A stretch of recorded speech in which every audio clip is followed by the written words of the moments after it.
오늘 아침 신문 시작합니다. 대구 함지산 산불의 최초 발화 지점이 정식 등산로가 아닌 샛길로 드러나 경찰이 수사에 어려움을 겪고 있는데요. 샛길에서 불이 나면 발견과 진화가 힘든데 여전히 샛길 산행이 빈번하다는 기사 먼저 보겠습니다. 동아일보입니다. 국립공원공단의 최근 4년간 등산객 위반 행위 적발 건수 가운데 비법정 탐방로, 즉 샛길을 이용한 경우가 연평균 1,126건으로 가장 많았고요. 임야와 야산을 관리하는 산림청의 샛길 위반 행위 적발 건수 역시 매년 300건이 넘습니다. 샛길 산행은 숲속 생태계를 파괴하고 안전사고 발생 가능성도 높은데요. 샛길 등산객들이 흡연은 물론 휴대용 버너를 사용하는 경우도 많아 산불 위험성도 높습니다. 문제는 샛길이 공식 등산로가 아니기에 CCTV 등의 감시 체계가 없다는 건데요. 때문에 화재 발생 시 초기 상황을 파악하기가 어렵고 진화와 실화자 추적도 쉽지 않습니다. 신문은 무인 감시 카메라와 단속 인력을 늘리고 봄철만이라도 특별 신고제를 도입할 필요가 있다고 전했습니다. 같은 신문 기사 하나 더 보겠습니다. 중장년층에서 발병률이 높은 질환으로 알려진 당뇨병이 최근 젊은 층에서 늘고 있다는 기사입니다.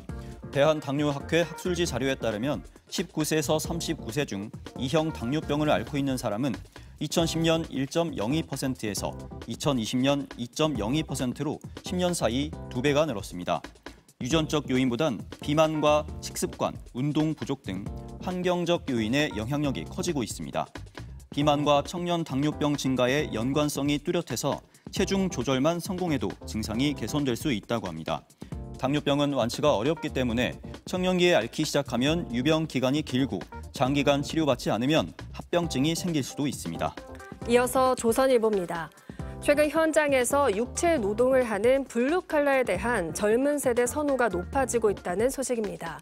한때 3D 업종으로 불리며 외면받았지만 최근에는 AI가 대체할 수 없는 고수익 기술직으로 재조명 받고 있는데요. 한 채용 플랫폼이 Z세대를 대상으로 한 설문조사에서도 블루칼라를 긍정적으로 생각한다는 응답이 63%였는데 연봉이 높아서 응답과 해고 위험이 낮아서라는 응답이 가장 많았습니다. 실제로 육체 노동 관련 국가기술 자격을 취득하는 젊은 층도 늘었는데요. 한국산업인력공단 자료에 따르면 2023년 기준 타일 기능사와 도배 기능사, 지게차 기능사 자격 취득자 3명 중 1명 이상이 20, 30대로 나타났습니다. 다음은 한국경제입니다. K 콘텐츠를 이끌어가던 영화 드라마 제작사들의 절반 이상이 적자를 기록했다는 기사입니다.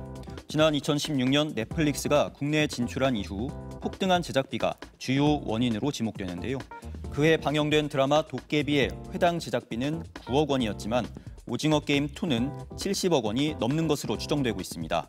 제작비 부담이 늘면서 지난해 OTT와 방송국에서 방송한 드라마 편수는 2022년 대비 25% 감소했고요.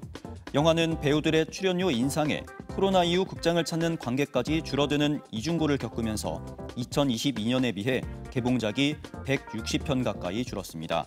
신문은 제작사들이 넷플릭스에 대한 의존도를 줄이는 한편 독립예술영화와 단편 드라마를 방영할 채널이 많아져야 한다고 지적했습니다. 끝으로 지역신문 기사 살펴보겠습니다. 동양일보인데요.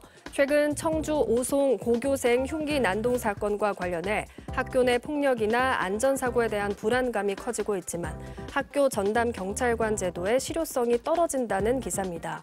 충청북도 내 초중고 489곳에 배치된 학교 전담 경찰관은 42명에 불과합니다. 경찰관 1명이 평균 11.6곳에 달하는 학교를 맡고 있는 셈인데요. 학교에 상주하지 않고 1명이 순회 근무를 하다 보니 실효성이 떨어지는 겁니다.